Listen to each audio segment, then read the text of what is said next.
మీ business ఏదైనా మీ ఊర్లో promotion చేయాలంటే అది సుమన్ టీవీతోనే సాధ్యం. ఇప్పుడే సంప్రదించండి.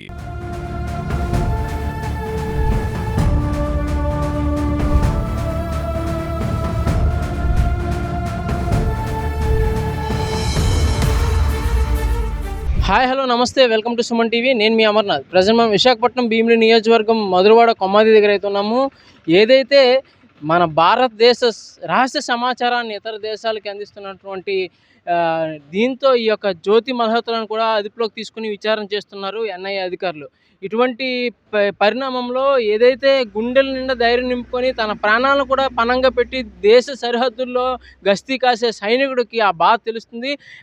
ఇందులో భాగంగా మన ముందున్నారు సుగుణాకర్ గారు, రిటైర్డ్ ఆర్మీ ఆఫీసర్. ఏదైతే ఫ్రంట్ లైన్ ఆర్మీ అని చెప్పుకుంటారో, ఎందుకంటే వీళ్ళే గన్ పట్టుకొని అటువైపు నుంచి ఎవరైతే దాడి చేస్తారో వాళ్ళ మీద ప్రతిదాడి చేసి వాళ్ళని చంపే ప్రయత్నం కూడా చేస్తుంటారు. కేవలం మన దేశం కోసం వాళ్ళ ప్రాణాలను కూడా పణంగా పెట్టి పనిచేస్తున్నటువంటి ఈ రిటైర్డ్ ఆర్మీ ఆఫీసర్ అయినటువంటి సుగుణాకర్ గారి మాటల్లో తెలుసుకుందాం. సార్ నమస్తే. సార్ నమస్తే అండి. సార్, ఇప్పుడు ఏదైతే ఏదైతే మన రహస్య ఇన్ఫర్మేషన్ని ఇతర దేశాలకి ఇస్తున్నటువంటి ఏదైతే ఇష్యూ జరిగిందో, ఎన్ఐఏ అధికారులు వాళ్ళని అదుపులోకి తీసుకొని విచారణ కూడా చేపడుతున్నారు. దీన్ని ఏ విధంగా మీరు స్పందిస్తారు సార్? మీరు అడిగిన దానికి ముఖ్యంగా చెప్పాల్సిందంటే చాలా బాధాకరమైన విషయం అండి. నేను తెల్లవారు చూశాను న్యూస్లోని. అయితే ఏ శిక్షకైనా సరే మన దాంట్లోని బోల్డ్ అని ఐపీసీ ప్రకారంగా బోల్డ్ అని పనిష్మెంట్కి బోల్డ్ అని ఏమంటే రకరకాల పనిష్మెంట్లు ఉన్నాయి. కానీ ఈ దేశద్రోహం అనేది చాలా ఇదేంటంటే ఒక రకమైన అసలు చెప్పలేము ఆ మాటల్లోని. వీళ్ళకి లైఫ్ ఇంప్రూవ్మెంట్ అని లేకపోతే డెత్ పెనాల్టీ అని నెంబర్ ఆఫ్ పనిష్మెంట్స్ ఉన్నాయి. కానీ ఏంటంటే వీళ్ళకి ఎందుకంటే నేను కష్టపడి ఆర్మీలో పనిచేశాను కాబట్టి మాట్లాడదాము. మీరు ఆర్మీలో ఫ్రంట్ లైన్ ఆర్మీలో పనిచేశారు. ఫ్రంట్ లైన్ వృత్తి ఎలా ఉండేది? మాది చాలా కష్టం అండి. కష్టం అంటే దేశ సేవ కోసం మేము రెడీ దేనికైనా. మేము మా దినచర్య ఏంటంటే మార్నింగ్ ఏఎన్కేలో సర్వీస్ అయితే మార్నింగ్ 3:30 నుండి గస్తీ కాస్తే మళ్ళీ 7 గంటల వరకు మేము రోడ్ల మీద గన్న పట్టుకొని హెల్మెట్ పెట్టుకొని ఫుడ్ అక్కడే తింటూ ఒక్కడు ఫుడ్ తింటే 6 కాపలాగా ఉంటారు. నేను ఫుడ్ తిన్న తర్వాత నేను నిల్చుంటే వేరే ఒకడు వచ్చి ఫుడ్ తింటాడు. అటువంటి ఒక 6 ఫుడ్ తినాలంటే 1 గంట టైం పడుతుంది. ఎందుకంటే నేను ఫుడ్ తింటున్నప్పుడు నా చుట్టూరుగా 5 కాపలా కాయాలి. అలాగే నేను లేచిన తర్వాత వేరే కూడా తినాలి. ఇంత కష్టపడి మేము దేశ సరిహద్దుల్లో మా ప్రాణాలు త్యాగం చేసి మేము ఎంతో కష్టపడి తెల్లవారు 3:30కి బూటు కడితే సాయంత్రం వరకు ఇప్పలేని పరిస్థితుల్లోని ఇటువంటి పరిస్థితుల్లోని ఇలాంటి మాటలు అంటే ఇలాంటి న్యూస్ వింటుంటే చాలా బాధాకరంగా ఉందండి. ఇలాంటి వాళ్ళకి యాక్చువల్లీ ఇంకా ఏ శిక్షణ నెంబర్ ఆఫ్ శిక్షలు ఉన్నాయి, కానీ డెత్ పెనాల్టీ ఇది రైట్ నా తరపు నుండి. వాళ్ళు స్వార్థం కోసం చేశారనడానికి కూడా ఇది వాళ్ళ ప్రాణంతో సంబంధించింది కాదు సార్.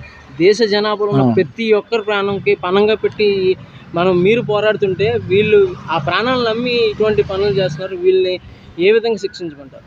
మన భారతదేశం అనేది చాలా గొప్ప దేశం. అంటే మన భారతదేశం ప్రపంచంలో భారతదేశం అనేది ప్రజెంట్ అత్యంత వేగంగా ఎదుగుతున్న దేశం. అలాంటిది 130 కోట్ల పైచులుగా ఉన్న మన దేశ జనాభాని ఒక్క మనిషి వల్ల మన సీక్రెట్స్ కానీ మన తాలూకా ఇంట్లో విషయాలు వేరే వాళ్ళకి తెలియజేసినట్టే వీళ్ళు ఇలా చేస్తున్నారు. ఎందుకంటే ఇది మంచిది కాదు.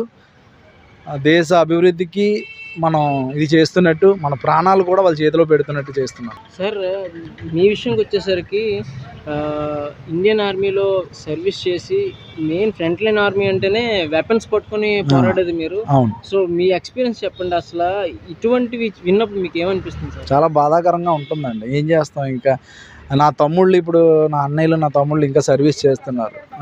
ఇక్కడ నాకే రక్షణ లేదు, మరి వాళ్ళకి ఇంకేలా ఉంటుంది? ఒకసారి ఆలోచించండి. మన కోసం వాళ్ళు ఇక్కడ మనం ఎన్ని గొడవలు ఆడుకున్నా, ఎంత ప్రశాంతంగా ఉన్నా, ఎన్ని ఇబ్బందులు పడినా, ఎంత సంతోషంగా ఉన్నా వాళ్ళ వల్లే. మనం ఇంత లైఫ్ లీడ్ చేస్తున్నామంటే అక్కడ ఉన్న గస్తీ కాస్తున్న వాళ్ళ వల్లే. అలాంటిది ఇప్పుడు ఇక్కడ ఉన్న వాళ్ళు అక్కడ బాగానే డ్యూటీ చేసుకున్నారు. ఇక్కడ మన రహస్యాలను వేరే వాళ్ళకి ఇస్తున్నాము, లేకపోతే ఇక్కడ ఇంకేవేవో ప్రాబ్లమ్స్ క్రియేట్ చేస్తున్నాము. ఇది చాలా బాధాకరమైన. దీన్ని అయితే మనం సహించకూడదు. అందువల్ల ఏంటంటే ప్రతి ఒక్క భారతీయుడు దీనికోసం ఆలోచించి గవర్నమెంట్ కూడా దీన్ని స్పందించి వాళ్ళకి తగిన చర్యలు తీసుకోవాలని నేను కోరుకుంటున్నానండి. చూశారు కదా, ఏదైతే ఒక retired army officer, front line army అంటే గన్ను పట్టుకొని ఆయన గస్తీ కాస్తే ఆ సిచ్యువేషన్ తెలుస్తుంది, ఆయన తప్ప వేరే వాళ్ళు ఎవరు వివరించలేరు.